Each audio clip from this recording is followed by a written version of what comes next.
Praise the Lord. परमेश्वर का धन्यवाद हो आज के सुंदर दिन के लिए कि खुदावंद ने हमको एक बार फिर मौका प्रदान किया कि हम परमेश्वर के पवित्र वचन में चलेंगे और निकालेंगे मेरे साथ लूका रचित सुसमाचार 19 बाब उसकी 41 आयत से 44 आयत तक। लूका रचित सुसमाचार 19 बाब उसकी 41 से 44 आयत तक। यहाँ पर परमेश्वर का इस वचन इस प्रकार कहता है, और जब वह निकल आया तो नगर को देखकर उस पर रोया और कहा, क्या ही भला होता कि तू ही इस दिन में कुशल की बातें जानता, परंतु अब वे तेरी आंखों से छिप गई हैं, क्योंकि वे दिन तुझ पर आएंगे कि तेरे बैरी मोर्चा बांधकर तुझे घेर लेंगे और चारों ओर से दबाएंगे और तुझे और तेरे बालकों को जो तुझ में है मट्टी में मिलाएंगे और तुझ में पत्थर पर भी पत्थर न छोड़ेंगे, क्योंकि तूने उस अवसर को जब तुम पर कृपा की दृष्टि गई न पहचाना।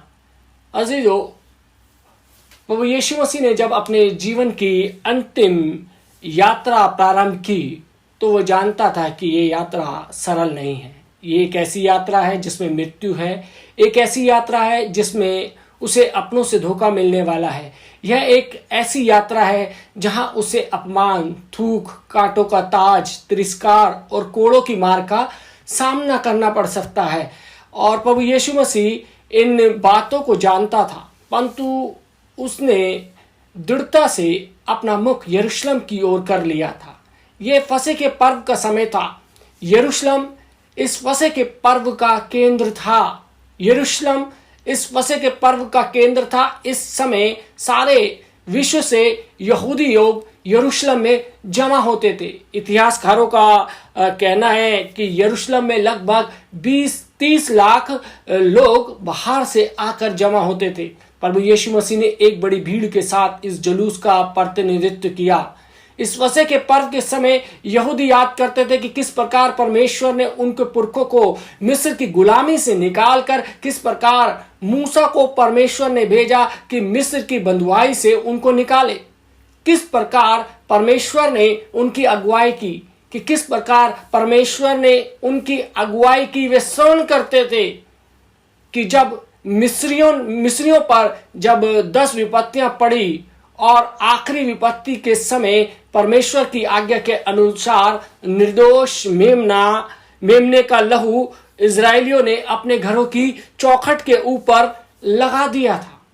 जब परमेश्वर का दूत पहलौठों को मारने के लिए आया तो जिन दरवाजों की चौखटों पर मेमने का लहू लगा हुआ था, उस चौखट से वह आगे बढ़ गया। वहां से वह जिसे बोलते हैं कि पास ओवर कर गया। इसलिए अंग्रेजी में फसह के पर्व को पास ओवर कहा जाता है। ये मेमने के लहू के रक्त को स्मरण करने का पर्व था कि किस प्रकार मेमने का लहू ने अपने लोगों को बचा लिया और अब एक मेमना तैयार था जो मेरे और आपके लिए अपना लहू बहाए जाने के लिए जा रहा था। ये मृत्यु का जुलूस था। उस समय इजरायलियों पर रोमन शासक राज्य करते थे। इतना रोमन शासक जो था वो इतना भ्रष्ट हो चुका था कि वे कोई जिसे बोलते हैं कोई न्याय ही नहीं कर पाता था, लोगों को न्याय ही नहीं दे पाता था। परंतु लोगों ने प्रभु यीशु मसीह को देखा था। वे जानते थे उसने 5 रोटी और 2 मछली से हजारों लोगों को खिलाया था।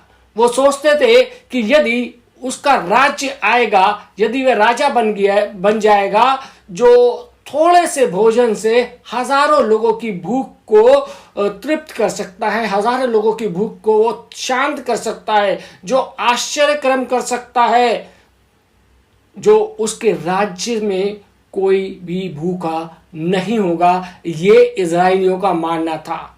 हमको एक ऐसा राजा चाहिए जिसके राज्य में भूखमरी ना हो। लोगों ने देखा कि प्रभु यीशु मसीह ने रोगियों को चंगा किया था, कोढ़ियों को शुद्ध किया था। वे सोचते थे यदि वे राजा बन जाए तो उसके राज्य में कोई भी बीमार नहीं होगा। लोगों ने देखा कि मुर्दा लाजर को किस प्रकार प्रभु यीशु मसीह ने जीवित किया था। वे सोचते थे यदि वे राजा हो जाए तो उसके राज्य में कोई मरेगा नहीं। यदि किसी की मृत्यु हो जाए तो वे आएगा, उसको स्पर्श करेगा और वे जीवित हो जाएगा। ऐसा राजा जिसके राज्य में कोई भूखा प्यासा नहीं होगा, कोई बीमार नहीं होगा, किसी को मौत नहीं आएगी, मौत आएगी तो वह उसको जला देगा। इस कारण लोग प्रभु यीशु मसीह को संसारिक राजा बनाना चाहते थे, इजराइलियों का राजा बनाना चाहते थे। वे उसे संसारिक राजा की गद्दी पर बैठाना चाहते थे, इसलिए वे उसके स्वागत में चिल्ला रहे थे, होशन्ना होशन्ना। इस 2000 साल पुरानी घटना का मेरे और आपके जीवन में आज क्या अर्थ है? आज हम पाम संडे के जुलूस में शामिल होते हैं, हम अपनी कलीसियाओं में पाम संडे बड़े जोश और खरोश के साथ बनाते हैं, लेकिन इसका अर्थ हमारे जीवनों में क्या है? पहली बात, प्रभु यीशु मसीह सब कुछ जानता है। यदि हम देखें लूका रचित सुसमाचार 19 बाब उसकी 30, 31 और 32वीं आयत में यहां पर लिखा है कि सामने के गांव में जाओ और उसमें पहुंचते ही एक गधी का बच्चा जिस पर कभी कोई सवार नहीं हुआ बंधा हुआ तुम्हें मिलेगा, उसे खोल कर ले आओ। यदि कोई तुमसे पूछे कि क्यों खोलते हो तो यह कह देना कि प्रभु को इसका प्रयोजन है। जो भेजे गए थे उन्होंने जाकर जैसा उसने उनसे कहा था वैसा ही पाया। प्रभु यीशु मसीह ने अपने चेलों से कहा जाओ, उसके बाद क्या घटना घटेगी उसने उन्हें यह भी बता दिया। क्या प्रश्न लोग करेंगे, कौन तुम्हें मिलेगा, तुम्हें क्या जवाब देना है और उसके बाद का क्या घटनाक्रम होगा, उन्होंने सब कुछ बता दिया। प्रभु यीशु मसीह भविष्य को जानता है, वह एक एक बात को जानता है। हमारा परमेश्वर जीवित है जो सब बातों को जानता है। वो माता के गर्भ के तत्व को जानता है। माता के गर्भ में आने से पूर्व उसने हम पर चित्त लगाया है और उत्पन्न होने से पहले उसने हमारा अभिषेक किया है। पाक कलाम कहता है कि मैंने तेरे माता के गर्भ में तेरे बेडौल तत्व को देखा है। परमेश्वर हमारी संरचना को जानता है, हमारे को भीतर बाहर दोनों तरीके से परमेश्वर जानता है। अजीजों, परमेश्वर हमारे को अपने अभिषेक से तृप्त करना चाहता है, अपने अभिषेक में लेके चलना चाहता है। और दूसरी चीज जो है वो है प्रभु यीशु मसीह के लिए छोटों का महत्व है। हम वचन में देखें तो पाते हैं जो सारा संसार में जो महत्वपूर्ण है वो परमेश्वर की दृष्टि में महत्वहीन है, लेकिन जो संसार में महत्वहीन है वो परमेश्वर की दृष्टि में महत्वपूर्ण है। उसका नजरिया, उसका मापदंड, उसका तराजू सब कुछ संसार से बहुत भिन्न दिखता है। प्रभु एक गधे को चुनता है जो कि महत्वहीन है। गधा जो अपमान और मजाक का, उपहास का सूचक है। स्कूल में कोई टीचर किसी बच्चों को यदि गधा कह दे तो उस बच्चे को बुरा लगता है, उसे लगता है कि मेरा मजाक उड़ाया जा रहा है। परमेश्वर के पुत्र को तो रथों पर सवार होकर आना चाहिए था, एक गधे पर नहीं। भाई परमेश्वर का पुत्र था, उसको तो शाही बग्गी में आना चाहिए था, परंतु वे एक गधी के बच्चे पर सवार होकर आता है। संसार के रचने वाले का जन्म किसी राजमहल में नहीं हुआ, परंतु परमेश्वर के लिए बैतलहम का वह एक छोटा सा स्थान वह गौशाला था। वो महत्वपूर्ण, जिसे बोलते हैं कि वो महत्वहीन जो था वो स्थान था, वो महत्वहीन स्थान प्रमुख है। जानवरों के बीच की जगह में वो चरनी जिसमें वे पैदा होता है प्रमुख है। गधा उसके लिए प्रमुख है, वो चरनी उसके लिए प्रमुख है, वो गौशाला उसके लिए प्रमुख है। ये आम इंसान के लिए एक महत्वहीन सी चीज हो सकती है, लेकिन परमेश्वर की नजर में ये महत्वहीन चीज महत्वपूर्ण होती है।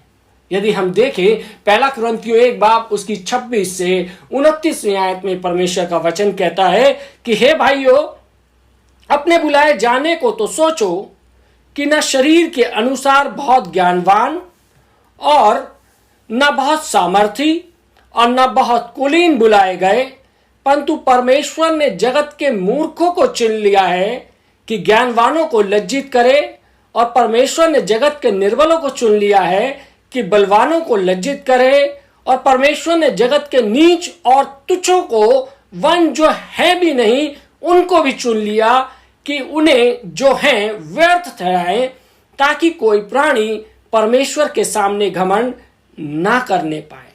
अक्सर हम समझते हैं कि संसार की दृष्टि में जो है हम वही हैं, परंतु वास्तव में हम हैं नहीं। हम वे हैं जो परमेश्वर की दृष्टि में हैं। परमेश्वर छोटों को तुच्छ नहीं जानता, गधे को तुच्छ नहीं जानता, गौशाला और चरनी को वो तुच्छ नहीं जानता, क्योंकि परमेश्वर ने जगत के तुच्छ और नीचों को, वन जो है भी नहीं, उनको चुन लिया। यदि हम देखें, उस सामरी स्त्री का जिक्र हम परमेश्वर के वचन में पाते हैं।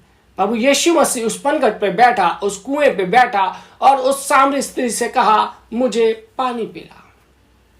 वो सामरी स्त्री जो कि एक बहुत ही नीच और तुच्छ जाति की थी, वो कहती है, तू तो यहूदी है, तू तो एक ऊंची जात का है।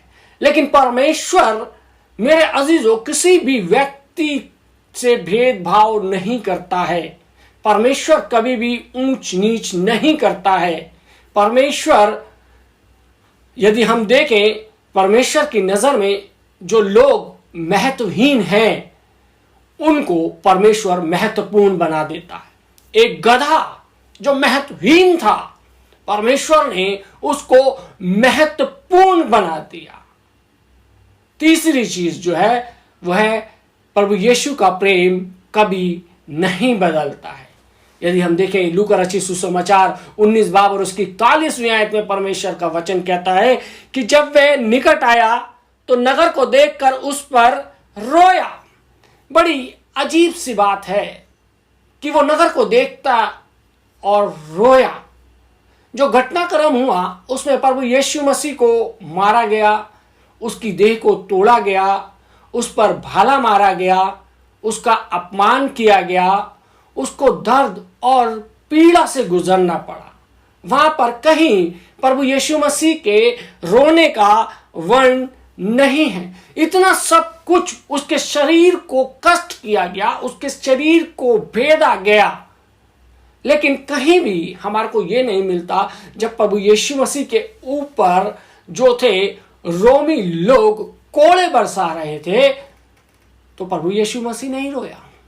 जब उसके सर पर कांटों का ताज रखा गया तब प्रभु यीशु मसीह नहीं रोया। जब उसके हाथ और पैरों में कीलें ठोकी जा रही थी तब प्रभु यीशु मसीह नहीं रोया। जब उसकी पसली में भाला मारा गया तो प्रभु यीशु मसीह नहीं रोया, बल्कि वो रोया तो यरूशलेम नगर को देखकर, उस यरूशलेम के लिए जिसके लिए प्रभु यीशु मसीह को प्रेम था। आज जो यरूशलेम है वो उसकी कलीसिया है, वो उसके लोग हैं, वे मैं और आप हैं, जिसके लिए प्रभु यीशु मसीह का प्रेम आज भी बना हुआ है। वो आज भी हमसे प्रेम करता है। भीड़ तो बदल जाएगी, लोग बदल जाएंगे, संसार बदल जाएगा, मित्र बदल जाएंगे, जिसका सहारा है वो भी बदल जाएगा, समय बदल जाएगा, परिस्थितियां बदल जाएंगी। जिनके ऊपर आपको आशा है उनसे निराशा होगी। जो आज दुश्मन है वो मित्र बन जाएंगे, और हो सकता है कि जो मित्र है वो दुश्मन बन जाए। ये बदलने वाला संसार है मेरे अजीजों, परंतु परमेश्वर का धन्यवाद हो, प्रभु यीशु मसीह का प्रेम कभी नहीं बदलता, वो सर्वदा एक सा है। हम गीत भी यही गाते हैं, yesterday today forever Jesus is the same. वो जानता था कि भीड़ जो आज होशन्ना और जय जयकार के नारे लगा रही है, यही भीड़ कल कहेगी हमारे लिए बरअब्बा को छोड़ दो और उसको क्रूस पर चढ़ाओ। ये भीड़ जो है ये बदल जाने वाली भीड़ है। ये बात प्रभु यीशु मसीह जानता था। ये प्रेम जो है कुछ समय का है, ओस की बूंदों का सा है जो कुछ समय के बाद समाप्त हो जाएगा, परंतु परमेश्वर का जो वचन है, जो उसकी प्रतिज्ञा है, जो उसका प्रेम है, वो अटल है, ना बदलने वाला प्रेम है, ना बदलने वाला परमेश्वर है मेरे अजीजों, मेरा और आपका। आकाश और पृथ्वी भले ही टल जाए, परंतु परमेश्वर का वचन कभी नहीं टल सकता। आज भी वो हमको बुलाता है। परमेश्वर हमार को त्रासदियों से निकालता है, महामारियों से बचाता है।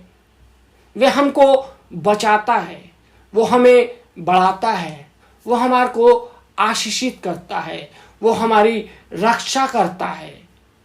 एक गौरव के स्थान पर लाकर वो हमार को खड़ा कर देता है। हम क्या करते हैं? प्रभु यीशु मसीह उस भीड़ की होशन्ना से खुश नहीं है। कपड़े तो बिछा दिए राह में मैंने, लेकिन ये औपचारिकता है। भीड़ ने खजूर की डालियां बिछाई, कपड़े बिछाए, या मैं और आप अपने जब हम पाम संडे का प्रोसेशन निकालते हैं तो हम हाथों में खजूर की डालियां लेते हैं, हम अपने घरों में खजूर की डालियां लेके जाते हैं, हम अपने चर्चेस में खजूर की डालियां लगा देते हैं। लेकिन मेरे अजीजों, ये औपचारिकता है। तुमने त्योहार तो मना लिए किसी परंपरा के समान, तुमने होठों से जय जयकार तो कर लिया, लेकिन यह तो मेरे अजीजों सिर्फ एक दिखावा है। तुमने खजूर की डालियां तो बिछा दी, परंतु यह तो संसार का तरीका है। मगर क्या प्रभु यीशु मसीह को तुमने अपना दिल दिया है? क्या तुमने अपना हृदय पर उसके लहू की छाप लगाई है? क्या प्रभु यीशु मसीह को तुमने अपना आत्मिक राजा के रूप में स्वीकार किया है? यदि आज वास्तव में हम पाम संडे बना रहे हैं, प्रभु यीशु मसीह के राजा होने की घोषणा करने हैं, राजाओं का राजा और प्रभुओं का प्रभु, आज यदि हम जय जयकार लगा रहे हैं, तो क्या वास्तव में मेरे और आपके हृदय में प्रभु राजा है? क्या हमने अपने दिल के अंदर परमेश्वर को अपना राजा बनाया है? क्या आज तुमने अपने आत्मिक राजा के रूप में उसको स्वीकार किया है? आज जिन बातों पर हमने विचार किया, उनमें पहली बात यह है कि प्रभु यीशु मसीह सब बातों को जानता है। हमारे जीवन की कोई भी बात, हमारे मस्तिष्क का कोई भी विचार, हमारे जीवन की कोई भी प्राथमिकताएं, हमारे जीवन का कोई भी अंधियारा भाग ऐसा नहीं जिसे वो देख ना सके। परमेश्वर दिल और गुर्दों का जांचने वाला परमेश्वर है। वो हमारी सारी चीजों को जांचता है। दूसरी बात, वे हमको तुच्छ नहीं जानता। वे हमको बुलाता है, वो हमारा उपयोग करता है, हमारे को इस्तेमाल करता है, वो हमारे को इस्तेमाल करना चाहता है। परमेश्वर वे आज भी हमको आवाज देता है। वे आज भी अपनी बाहें पसारे हुए खड़ा हुआ है। वो किसी को तुच्छ नहीं जानता। यदि आज हमारे अंदर हीन भावना आती है कि आज हम इस संसार के अंदर एक तुच्छ व्यक्ति के समान अपना जीवन व्यतीत कर रहे हैं या तुच्छ व्यक्ति हैं, तो यह हमारे लिए आनंद की बात है, क्योंकि प्रभु यीशु मसीह महत्वहीन लोगों को महत्वपूर्ण बनाता है, तुच्छ लोगों को परमेश्वर ऊंचा उठाता है। और तीसरी चीज, इसके साथ ही तीसरी और सबसे प्रमुख बात यह है कि वो कभी नहीं बदलने वाला परमेश्वर है। जी हाँ मेरे अजीजों, मनुष्य बदल जाता है, उसकी योजनाएं बदल जाती हैं, उसका प्रेम बदल जाता है, उसके मित्र बदल जाते हैं, उसका घर बदल जाता है, उसके वस्त्र बदल जाते हैं, उसका विचार बदल जाता है, मनुष्य स्वयं बदल जाता है, लेकिन परमेश्वर कभी नहीं बदलता। परमेश्वर आप सबको आशीष दे। आमीन। आइए हम दुआ मांगे। धन्यवाद देते हैं मान सामर्थ्य पिता परमेश्वर, राजाओं के राजा और प्रभुओं के प्रभु। आज हम खुदावंत तेरे को अपने हृदय का राजा बनाते हैं। प्रभु जी, हमारे हृदय का राजा बन परमेश्वर, हमारे हृदय में राज्य कर परमेश्वर। जो भी संसारिक चीजें, संसारिक बातें आज हमारे हृदय से निकलने पाए परमेश्वर, हमारे इस दिल पर, हमारे शरीर पर एक छत्र प्रभु यीशु मसीह आपका अधिकार हो परमेश्वर। ऐ खुदावंत, आज पाम संडे जबकि हम बना रहे हैं, ये सिर्फ एक परंपरा के रूप में ना रहने पाए परमेश्वर। ऐ खुदावंत, हम परंपरावादी ना हो, पर कि परमेश्वर हम ईश्वरवादी हों, हम आशावादी हों परमेश्वर। हमारी आशाओं को बढ़ा परमेश्वर प्रभु जी, हमारी हदों को बढ़ा के खुदावन प्रभु जी, हमारे जीवन के अंदर कैसी भी परिस्थिति हो, लेकिन खुदावन हमारा विश्वास तुझ पर अटल बना रहे। हाँ परमेश्वर, आज जितने लोगों ने परमेश्वर प्रभु जी तेरा ये वचन सुना है परमेश्वर, तो उनके हृदय को खुदावन एक छत्र राज करने पाए परमेश्वर। इनके परिवारों पे खुदावन तेरी आशीष हो, यीशु मसीह के नाम से मांगते हैं, आमीन।